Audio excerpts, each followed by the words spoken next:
Snake, un jeu pas comme les autres pour gagner Mini Télé et montre M6. Découvrez les énigmes et déjouez les pièges du Snake. Sur Minitel, 3615, code M6.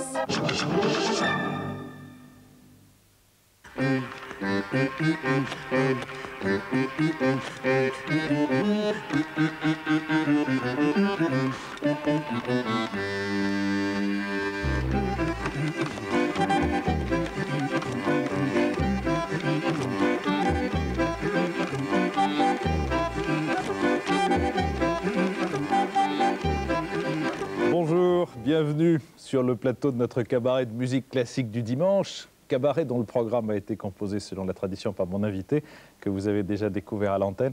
Bonjour monsieur. Bonjour. Comment vous appelez-vous? Jean-François Revel. À quelles activités vous livrez-vous actuellement? J'essaye d'être écrivain et journaliste.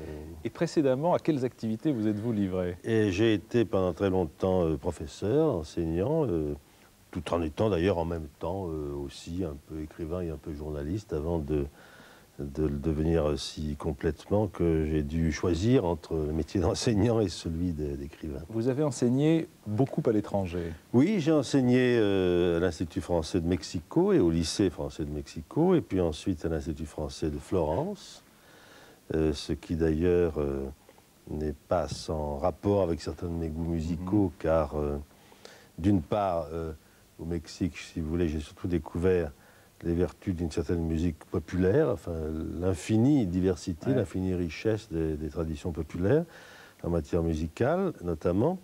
Et en Italie, évidemment, cette grande tradition de l'opéra que je connaissais déjà un petit peu par ma naissance marseillaise, car Marseille était une ville mélomane et surtout mélomane en matière d'opéra.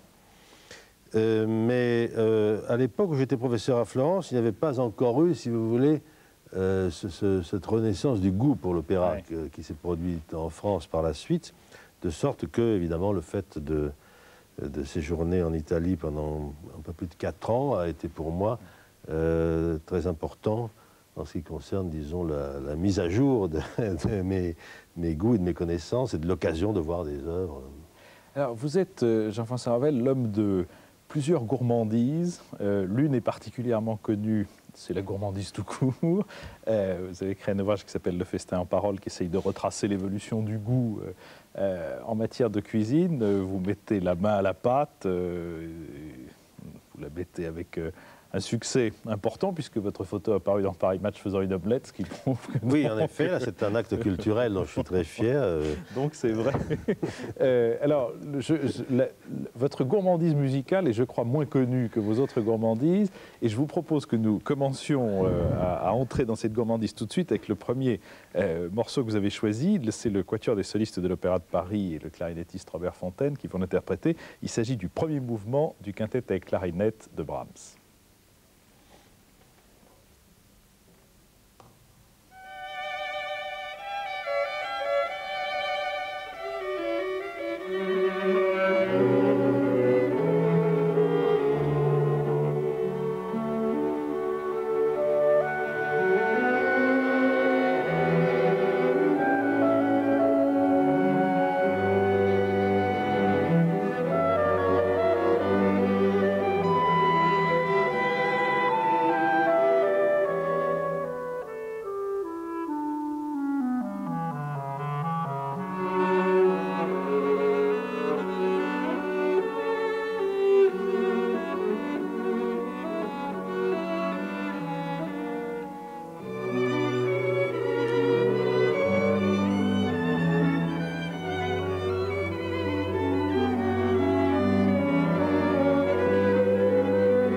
Le quatuor des solistes de l'Opéra de Paris, Robert Fontaine, donc Brahms, le quintet avec clarinette, le premier mouvement. Quelle interprétation! Et je suis d'autant plus ému que ça faisait en fait très longtemps que je n'avais pas entendu cette œuvre, que, disons, qui vivait dans ma mémoire et que je trouve encore plus belle qu'elle n'était dans mon souvenir. Jean-François Ravel, quand on s'est vu pour préparer cette émission, vous avez eu une idée qui sert de fil conducteur à tous vos choix et qui m'a beaucoup séduite et que je voudrais vous laisser expliquer vous-même. Oui, c'est l'idée de choisir des œuvres qui se singularisent par la qualité de leur attaque, n'est-ce pas? Pourquoi? Parce que la musique est pour moi le seul art qui, en fait, constitue une création véritablement à partir du néant. Tous les autres arts partent de quelque chose, même la peinture abstraite part néanmoins de formes, de couleurs qui préexistent. La littérature, évidemment aussi, qu'il s'agisse de romans, de théâtre, des personnages, etc. Même le plus grand inventeur part toujours de quelque chose de réel. Et la musique, c'est le passage du néant à l'être, car on sait très bien que les sons musicaux n'existent pas dans la nature, même la voix humaine n'est pas par elle-même destinée à être musicale. Et donc, le miracle musical, pour moi, c'est ça. C'est-à-dire, pourquoi, d'ailleurs, c'est pour moi le plus grand mystère de l'être humain en tant que créateur artistique, c'est le mystère musical. Parce que pourquoi et comment s'opère ce passage du néant à l'être, de quelque chose qui n'est pas l'assemblement, même extrêmement imaginatif, de réalités préexistantes, mais qui est véritablement une création à partir du néant. Alors vous nous avez demandé... c'est d'autant plus apparent, je crois que toute grande œuvre musicale, c'est cela, mais que c'est d'autant plus apparent dans les œuvres, disons, qui n'ont pas d'introduction, d'entrée en matière, de préambule. Il y en a quelques-unes, naturellement. Ça n'empêche pas que ce n'est pas le seul mérite qu'une œuvre musicale puisse avoir, mais enfin, dans ce cas-là, il est particulièrement apparent, ce mérite. Alors, vous avez souhaité, justement, pour renforcer, non pas la démonstration, mais donner cet angle, vous avez souhaité entendre simplement l'attaque de deux concertos, voilà. L'un de Beethoven, l'autre de Schumann. Et Géry Moutier se livre à une expérience extrêmement frustrante pour un pianiste. Je l'en remercie. Il va nous donner sacrifice expérimental. Un sacrifice expérimental au cours duquel il va nous donner 2 fois 4 mesures. Oui. Mais donc il s'agit du concerto, du 4e concerto de Beethoven en sol et de l'attaque du concerto de Schumann. Les deux d'ailleurs, le premier étant extrêmement élégiaque, la première attaque. Ouais. Et la seconde étant au contraire extrêmement énergique, celle de Schumann, car la musique est aussi énergie, c'est le chant, mais c'est aussi l'énergie pour moi. Voilà les... Alors, Géry Moutier, vous vous livrez à cette frustration expérimentale.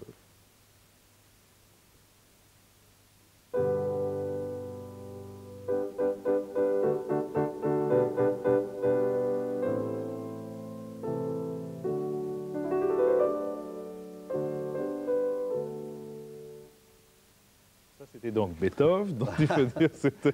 Alors après cette attaque, n'est-ce pas, enfin tout le monde ici connaît, l'orchestre reprend pendant très longtemps et l'originalité de ce concerto étant précisément, et en plus le compositeur s'expose, il se dépouille, n'est-ce pas, et il n'y a pas de choses qui puissent masquer une absence d'invention. Là, l'invention est là à l'état pur.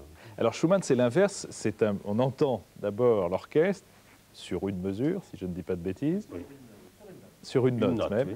Et ensuite... Voilà.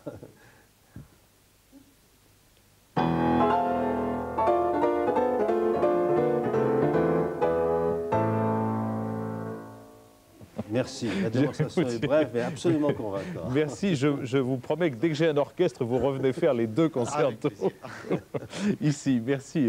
Merci, Géry Moutier. Cela dit, je trouve votre démonstration, en effet, d'autant plus convaincante que c'est la frustration qu'on éprouve en n'avoir entendu que ces mesures qui montrent qu'en effet, la puissance de ces attaques est considérable. Alors, donc, nous allons entendre, disons-le tout de suite, à partir de maintenant, comme nous venons de le faire, nous n'entendrons que des premiers mouvements, puisque ce sont les attaques que vous avez choisies. Jean-François Ravel, vous disiez un mot tout à l'heure, vous disiez que vous êtes né natif de Marseille, et vous disiez un mot du goût des Marseillais pour l'opéra.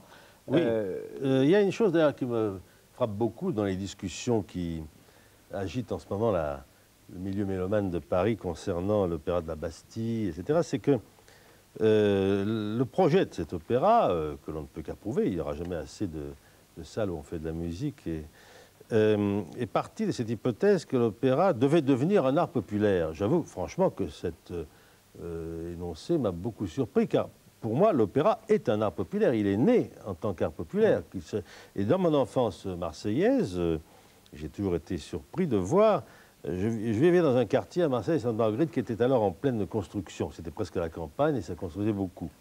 Et mes souvenirs d'enfance qui me restent, c'est d'entendre les maçons qui travaillaient sur les chantiers chanter des morceaux de Massenet, de Gounod, de Bizet, n'est-ce pas? L'opéra est un art populaire. Ouais. Et en Italie, alors je l'ai vérifié encore plus, quand j'étais professeur à Florence, mes moyens ne me permettaient pas de m'offrir les fauteuils d'orchestre qui étaient fort chers. J'allais donc au poulailler, le Loggione, et j'étais entouré d'un public qui était un public d'ouvriers, un public même d'agriculteurs, de petits employés, etc., et qui étaient très connaisseurs, n'est-ce pas? Donc, je crois au contraire que dans le cas de l'opéra, nous avons affaire à un art qu'on n'a pas besoin de rendre populaire par des efforts de dissémination factice, mais que l'on a besoin peut-être de rendre meilleur marché. Pas dans sa production, oui, attention, oui, mais dans le prix des places, n'est-ce pas? Dans l'accès aux places. Mais, et en effet, si vous voulez, c'est un exemple typique de cas où ce que l'on appelle la grande musique a été d'emblée un art populaire et où un public très très vaste a été un public connaisseur avec des traditions, avec un sens critique, et ça me paraît être plutôt, justement, l'objectif devrait être plutôt de permettre à ce public de retrouver le chemin des salles, plutôt que de chercher à l'éduquer. Ce qui passe aussi par l'architecture, parce que effectivement, le Palais Garnier n'est pas un endroit où des gens d'extraction modeste, comme on disait autrefois, peuvent se sentir très facilement à l'aise. C'est un théâtre destiné à la bourgeoisie, c'est un théâtre typique conçu sous le Second Empire, et qui a quelque chose, sans parler du prix des places, un peu intimidant par son apparence même. Ouais.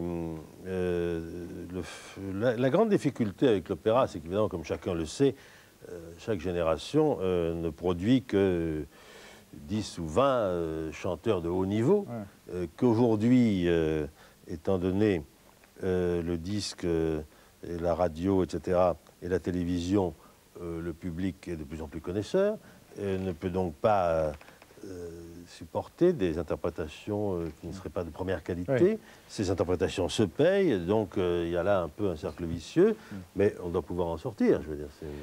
Alors Jean-François Ravel, je vous propose que nous retournions au programme que vous avez composé pour nous. Un premier mouvement, donc de nouveau, celui de la sonate à Kreutzer.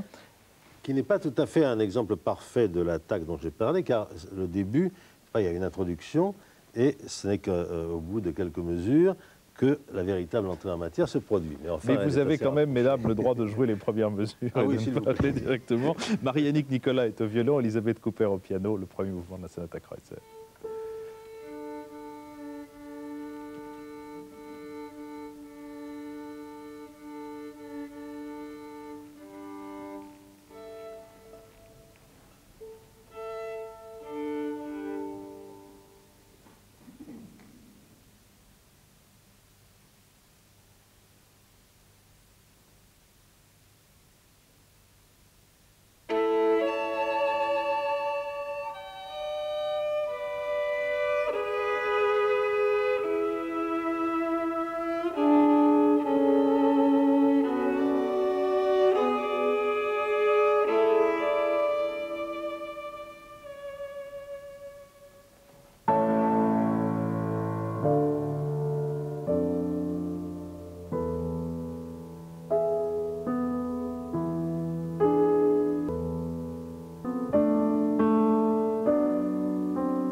Marie-Annick Nicolas, Elisabeth Cooper, Marie-Annick Nicolas au violon, Elisabeth Cooper au piano, le premier mouvement de la sonate à Kreutzer de Beethoven.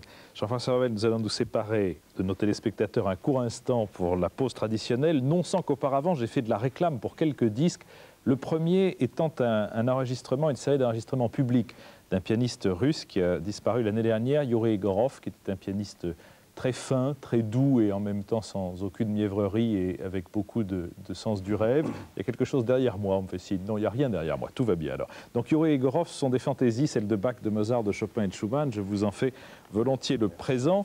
Suit un enregistrement de Janacek, Taras Bulba et la Sinfonietta. C'est Václav Neumann qui dirige l'orchestre philharmonique tchèque dont je vous fais également le présent. C'est tout pour vous. Enfin, c'est mieux que chez Pivot. On a tout, vous avez tout pour, vous avez tout pour vous. Il est vrai que vous êtes le seul invité. Un enregistrement dont j'ai pensé qu'il n'est pas très récent, mais il est très joli et j'ai pensé qu'il vous ferait plaisir, sont les chants de mendiants italiens. C'est Harmonia Mundi qui publie énormément de choses de ce genre avec beaucoup de courage et de talent et dont je vous fais également le présent. Puis enfin, je vais vous réserver une surprise car depuis longtemps, je sais que vous cherchez l'enregistrement du concerto en la mineur de Grieg par Dino Lipati. Eh bien, figurez-vous qu'il a été réédité dans la collection Référence. Le voilà, celui-là n'est pas tout à fait jeune puisque Dino Lipati est mort, je crois, en 1953. Oui. Mais en tout cas, je me fais un plaisir de vous l'offrir et de le recommander également à nos téléspectateurs. Voilà, nous allons laisser la parole aux informations à caractère intéressé mais véridique, la publicité.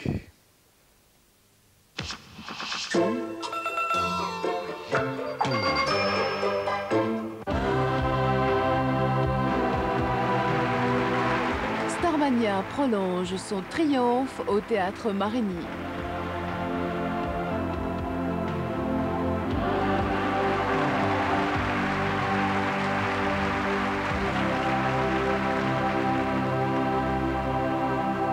Location au Théâtre Marigny, Fnac et Agence.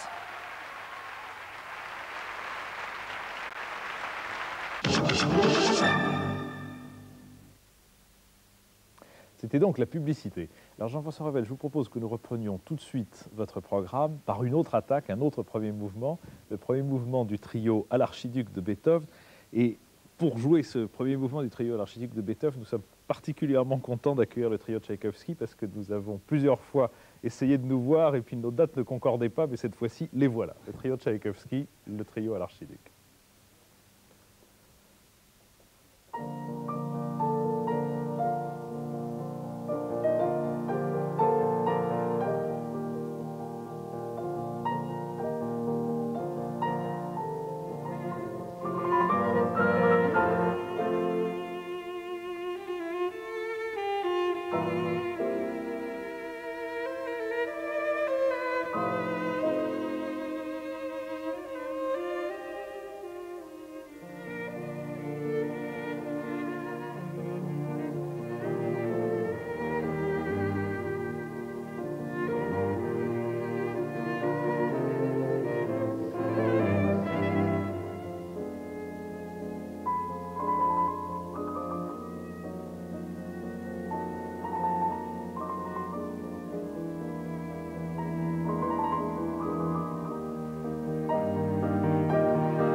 Le trio de Tchaïkovski, le premier mouvement du trio l'Archiduc de Beethoven. Eh bien, si vous voulez, là, nous sommes à un tel niveau de création, d'invention musicale, de beauté poétique, que ce qui me frappe, comme pour la sonate à Kreutzer, c'est que dans l'interprétation, le mariage de la perfection du goût poétique et de la haute virtuosité dont nous venons d'avoir la preuve dans les deux cas, est indispensable. Ce n'est qu'à ce très haut niveau de compréhension de l'œuvre et d'exécution de l'œuvre qu'on peut la sentir pleinement. J'ai un attachement particulier pour ces deux œuvres parce qu'il se trouve que ce sont des disques en 78 tours que j'ai possédés quand j'étais tout petit. La sonate à Kreutzer, c'était Fritz Kreisler et un pianiste dont j'ai oublié le nom, je suis à ma grande honte. Le trio à l'Archiduc, c'était le fameux trio Cortot, Thibaut, Casals. J'ai entendu ça 150, 200 fois pendant mon enfance, de sorte que les interprétations que nous venons d'entendre m'ont particulièrement comblé. Vous êtes entré comment dans la musique très tôt, donc vous venez de le dire. Eh bien oui, mais en amateur, en auditeur, mes parents étaient peu musiciens, ma mère plus que mon père, mais exclusivement en direction de l'opéra. Ouais. Et j'ai eu la chance d'avoir un parrain qui avait beaucoup de disques, qui lui aimait la musique classique. Alors il m'en prêtait, et j'amenais ça à la maison, et je les écoutais, je les réécoutais. Et je pense d'ailleurs que pour l'éducation musicale d'un enfant, l'auto-éducation musicale d'un enfant, en cas particulier, il vaut mieux d'ailleurs écouter plusieurs dizaines de fois la même œuvre, parce que ça met en place les structures de l'auditeur, n'est-ce pas, ça vous... que de passer d'une chose à l'autre, etc. Disons, il y a un certain nombre d'œuvres de cette grandeur-là que j'ai eu la chance de pouvoir écouter et réécouter très jeune, ce qui a donc instillé en moi ce que j'appellerais le besoin musical. Enfin, il n'y a pas d'autre mot. Je me rappelle très bien que je devais avoir 13 ou 14 ans et ma mère, mon frère et moi étions allés passer des vacances en Franche-Comté dans une ferme qu'avait ma grand-mère, ce qui est bien que pendant 2 mois, là, il n'y avait pas de radio, on était dans des temps très primitifs et c'était près de Pontarlier, il n'y avait évidemment pas de salle de concert non plus. Et je me rappelle très bien quand nous sommes rentrés à Marseille, sortant de la gare Saint-Charles à 7 h du matin, après le train de nuit, je suis allé à la maison, je me suis rué sur la radio. On avait un grand zénith qui avait un très bon son d'ailleurs, les vieux zéniths. Et je suis tombé sur la symphonie inachevée de Schubert et j'ai senti en moi quelque chose complètement qui se défaisait, qui se détendait, parce que j'avais été sevré de musique pendant 2 mois, n'est-ce pas? Et ça, c'est quelque chose qui fait penser à la phrase de Nietzsche, enfin la vie sans musique est simplement une fatigue. Ça ne vous a pas conduit à la pratique d'un instrument? Non, non. J'ai été tenté de m'y mettre, j'ai pris quelques leçons, mais bon, il a fallu choisir. Ouais. J'ai préparé des concours littéraires des grandes écoles qui exigent que, enfin, comme pour devenir un bon musicien, oui, il faut travailler exclusivement à ça. De même, pour préparer les concours que j'ai préparés, il fallait aussi Jean-François Ravel, vous avez publié il y a 4 ans à peu près une anthologie de la poésie française, oui, dont nous parlait sur votre fauteuil Guy Scheller, qui a été votre éditeur, oui, et notre invité pour notre plaisir, qui est une anthologie qui a rencontré un grand succès. Je voudrais vous demander si vous êtes sensible, hostile, indifférent à la mise en musique, soit par la chanson, soit par ce qu'on appelle les leaders, des poèmes que vous aimez, car dans votre anthologie, plusieurs des poèmes qui figurent ont été mis en musique, soit par des chanteurs, soit par des compositeurs plus classiques. Oui, bon, c'est surtout, vous pensez surtout à Fauré, à Duparc. Oui, oui. Je ne suis pas absolument adhérent à ce genre de...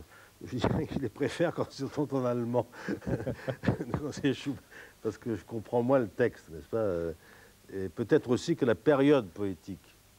Bon, c'est évident que Schiller ou Goethe, c'est une poésie qui est peut-être plus explicite et donc se prête mieux.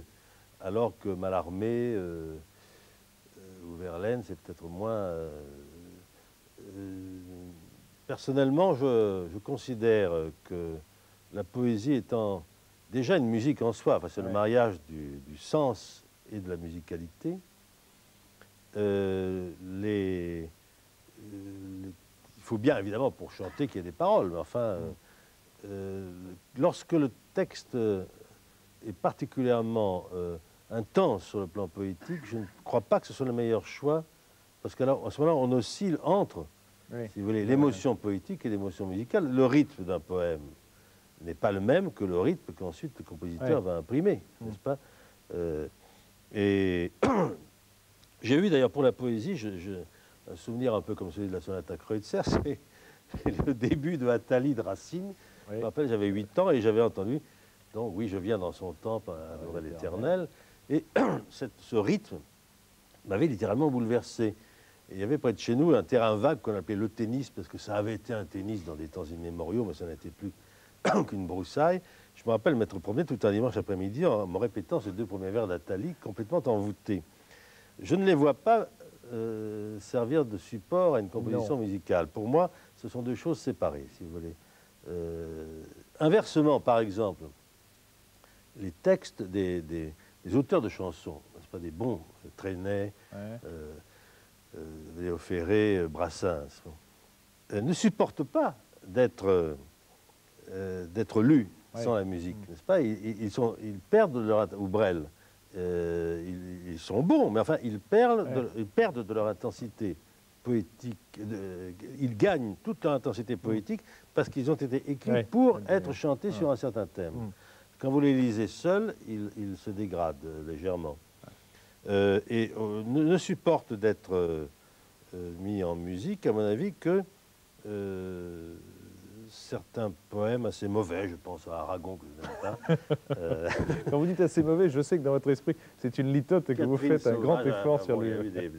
Interpréter des poèmes. Alors là, c'est un bon parolier. Tant qu'on est au chapitre de ce que vous n'aimez pas, est-ce que dans les compositeurs, il y en a auxquels vous êtes résolument hostile? Pas hostile, mais indifférent, je dirais, n'est-ce pas? Par exemple, Wagner, c'est un grand sujet de taquinerie de la part de mes amis, me laisse complètement froid. Je ne cherche pas à en dégoûter les autres, d'ailleurs, enfin, c'est comme ça. Je dirais aussi, par exemple, Richard Strauss, que je suis de l'avis de Stravinsky là-dessus. Je trouve que la Veuve joyeuse de Franz Lehár est très supérieure au Chevalier à la rose. Je sais que c'est un peu une hérésie, mais la musique est le seul domaine dans lequel j'ai gardé ma totale liberté, parce que je n'ai jamais rien écrit sur la musique, n'est-ce pas? J'ai donc le droit d'avoir mes propres goûts. J'ai écrit sur la peinture, sur la littérature, pas sur la musique. Cela dit, bon, je suis tout à fait... Vous êtes prêt à une conversion éventuelle? Mais, absolument. Non, non, j'attends l'illumination. Quelquefois, je l'ai cherché. Avec Wagner, j'ai cru l'avoir, et puis, non, ça ne venait pas. Jean-François Revel, je vous propose que nous arrivions au dernier des morceaux que vous avez choisi pour le programme de ce dimanche. C'est le prélude de la première suite en sol de Jean-Sébastien Bach, suite pour violoncelle seul, et c'est Anatole Liebermann qui va la jouer pour nous.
Anatole Liberman, le prélude de la première suite pour violoncelle de Jean-Sébastien Bach. Jean-François Revel, le chronomètre de Damoclès est sur ma tête. Damoclès est japonais, mais je vous laisse le temps de conclure. Eh bien, que dans mon thème des attaques, le violoncelle seul est peut-être le domaine, où le compositeur et l'interprète sont l'un et l'autre condamnés à la perfection et à l'invention.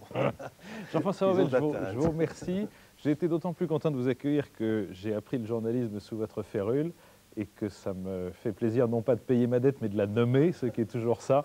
Je voudrais dire que la semaine prochaine, je reçois Didier Hutin, un jeune instituteur qui a eu maille à partir l'année dernière avec l'Éducation nationale parce qu'il est atteint du sida. Il a été réintégré à l'Éducation nationale. Il est professeur de musique et je l'accueillerai parce que je crois que personne ne peut ni ne doit être enfermé dans une maladie aussi difficile soit-elle. Je vous remercie tous. Revenez quand vous voulez.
Vous aimez le charme, la séduction?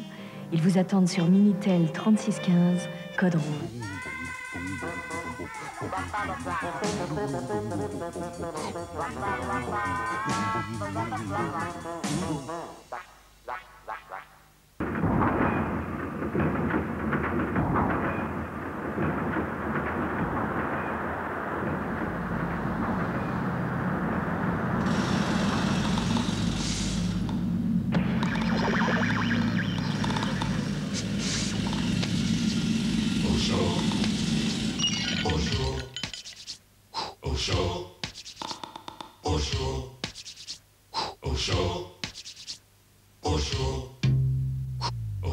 Quand tu parles du ghetto, ça me fait si froid dans le dos.